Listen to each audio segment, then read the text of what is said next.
January 2026 na po tayo mga kaibigan. Kami po ngayon magpaparehistro ng aming sasakyan Tamaro Apex. Diyan sa ibabaw, meron po kaming upload. Ayan, malalaman ngayon. Dito kami sa smoke belching. Kasi kailangan to isa sa requirement. May kasama kaming upload. And then, ito ang aming sasakyang super Tamaro Apex. Alamin natin kung magkano ang ating gagastusin dito sa lahat-lahat na from smoke belching, insurance, and then sa LTO. So malalaman natin mga kabayan mga pagkatapos nito dahil nakasalang na po ang ang makina po ng aking sasakyan. So yan po mamaya magkaalaman kung magkano ang abutin. So yan nga po mga kabayan, tapos na po na naisalang sa smoke belching test, smoke test dito po sa smoke belching testing or emission testing center kasi isa po ito sa kailangan ng LTO. And then dati kasing taon ang binayaran namin is 520, and then ewan ko lang ngayon kung magkano ang babayaran, pero walang problema kasi kailangan talaga requirements ng LTO. Isa kasi sa requirements ng LTO lalo na sa mga private vehicle, guys, sa aming sasakyan na ito is maintenance or emission test o smoke test nga o emission test. Abangan po pagkatapos nito punta tayo sa LTO. Doon na po magbabayad na po sa pangkalahatan. Pagkatapos niyan, yun na po.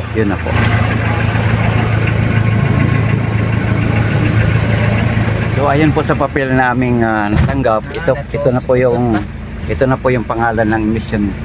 Di mabasa yan. Kung ipang-ano pakita yung pangalan diyan. Buti kung tatakpan mo yan. So nakalagay dito kasi mga kapatid, ayan, nakalagay dyan is pass. Alisin mo yung... So dahil nakapasa po tayo, and that's it. Next step is punta natin kami sa LTO. Kasama na po dito ang insurance. So magkaalaman po mamaya mga kaubayan pagdating natin sa LTO, sa makalaman natin pangkalahatan ang kaubuhan na aming babayaran. Today is January 2026. So on the way na po kami sa LTO Diliman. Ito po yung branch ng LTO namin pupuntahan. Sa main office po to. Sa LTO East Avenue. Ito na po yung opisina po mga kapatid. Ito na po yung opisina ng LTO. So paano ba yan? Tingnan mo kung makakapasok. Baba ka na lang kung ano pupunta. Papasukin ka naman.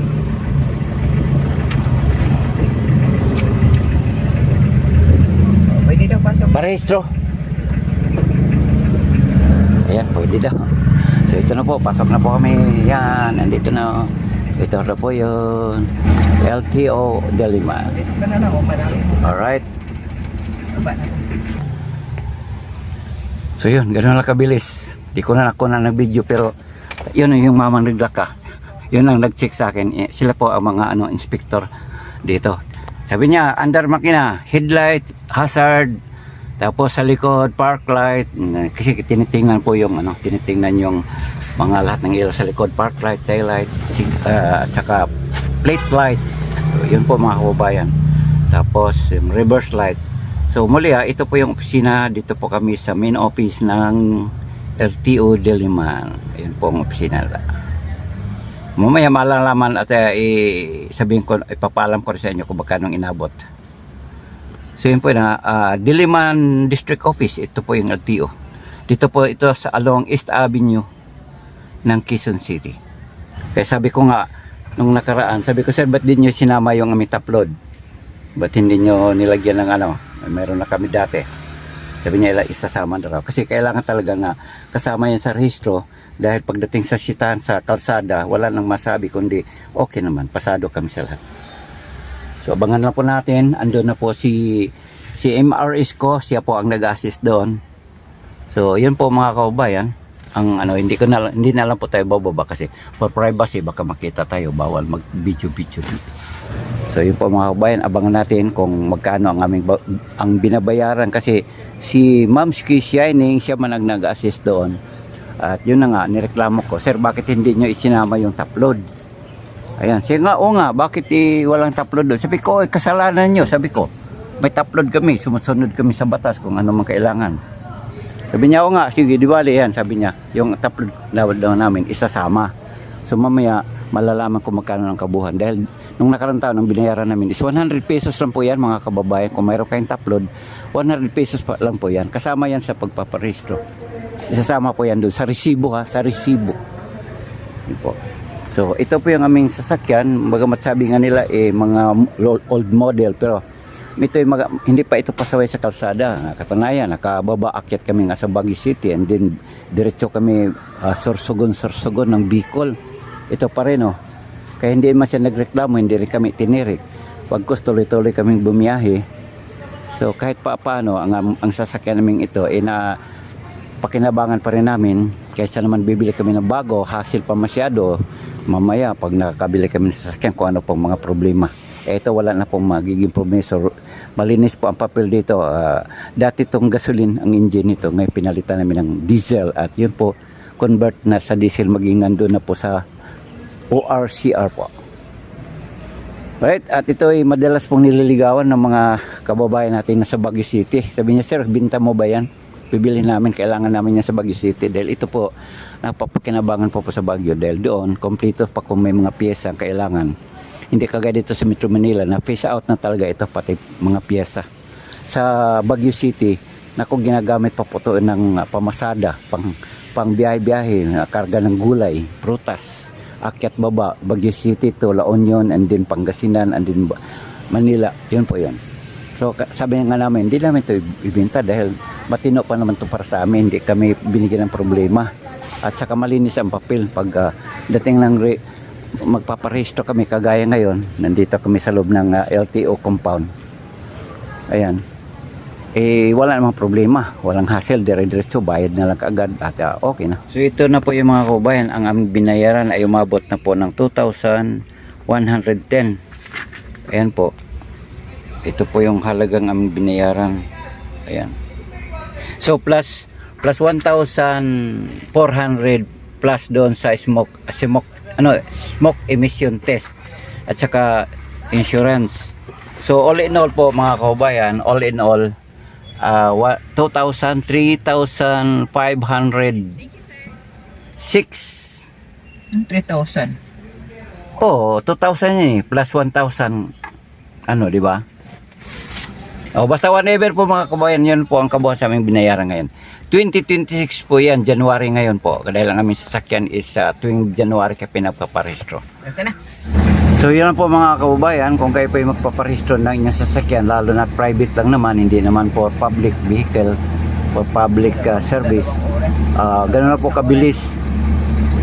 Kasi ang private, kailangan lang isa sa requirements is, kailangan smoke emission testing, kailangan pasado, and then next is insurance. Pagkatapos sa insurance ay babayad na kagad dito sa LTO office. Kami po ay nandito kami sa main office dito sa Diliman office. So yan po mga kabayan, next time yun lang po ang ating mai-share dito mga kabayan. Today is January 7, 2026. So ito po yung opisina ng our main office ng LTO Diliman.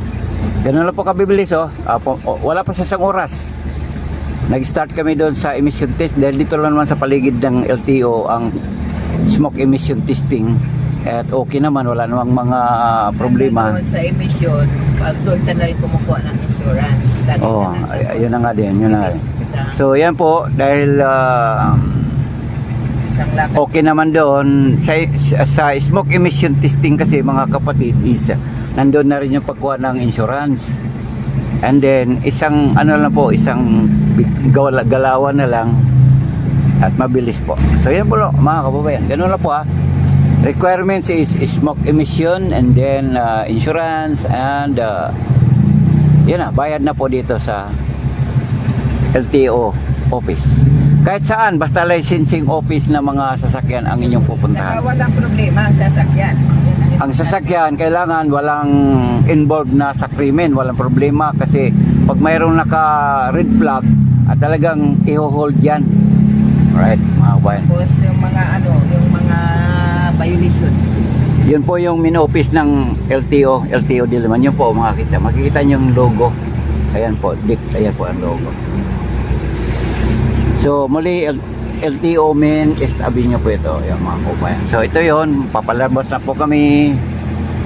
And that's it. Now, Buwan TV is nag-update lang po sa kung paano magpaparehistro at magkano at saka ano ang mga kailangan.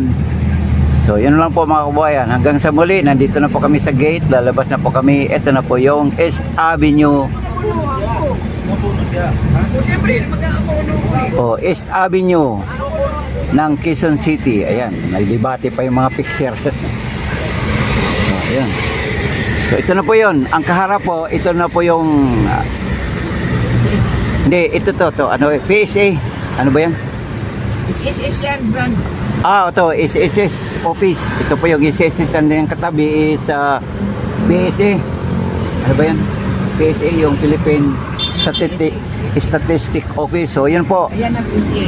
Pag sabihin kasi na East Avenue, pag sabihin East Avenue, Quezon City, nandito po yung mga main office, LTO, SHS, PSA, LRA, and then ano pa bang mga kasunod, nandito yung opisina ng PAO.